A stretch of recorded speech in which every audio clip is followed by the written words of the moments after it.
আসসালামু আলাইকুম মাছ চাষি ভাই বন্ধুরা, দেশ এবং দেশের বাহির থেকে যে যেখান থেকে আমার এই ভিডিওটি দেখতে পাচ্ছেন, ভিডিওটি ভালো লাগলে একটি সাবস্ক্রাইব করে রাখবেন পরবর্তী নতুন ভিডিও দেখার জন্য।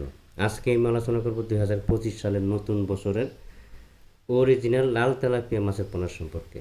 এই লাল তেলাপিয়া মাছের পোনা কালচার করে লক্ষ লক্ষ টাকা আয় করা যায়।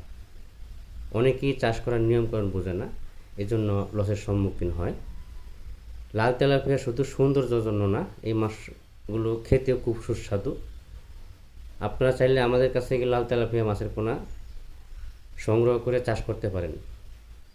অবশ্যই মাছের পোনা যে কোনো হ্যাচারি থেকে সংগ্রহ করার সময় লাল তেলাপিয়ার ভিতরে ক্রস আছে বা অরিজিনাল আছে। ক্রসটা থাকবে হালকা ধরনের লাল বা ডিপ কালার লাল থাকবে, একবারে টকটকে বা সোনালি কালার থাকবে না বা লাল থাকবে না, হালকা ধরনের লাল থাকবে, যেটাকে বলা হয় ক্রস, মানে সামান্য একটু লাল থাকবে।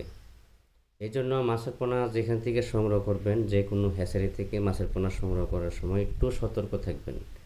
সিটার, বাটপার বা দালাল এই ধরনের লোকের কাছ থেকে সাবধান থাকবেন। আপনারা, আমি বারবার একই কথা বলি, বায়না দেন, মাছ দেয় না, বায়না নিয়ে মোবাইল বন্ধ করে দেয়। এগুলি হলো লোকাল চাষি, যে যাদের কোনো হ্যাচারি নাই, কোনো প্রতিষ্ঠান নাই, তারা এই ধরনের কাজ করে। 4টা-5টা সিম ব্যবহার করে, 8টা-10টা সিম ব্যবহার করে।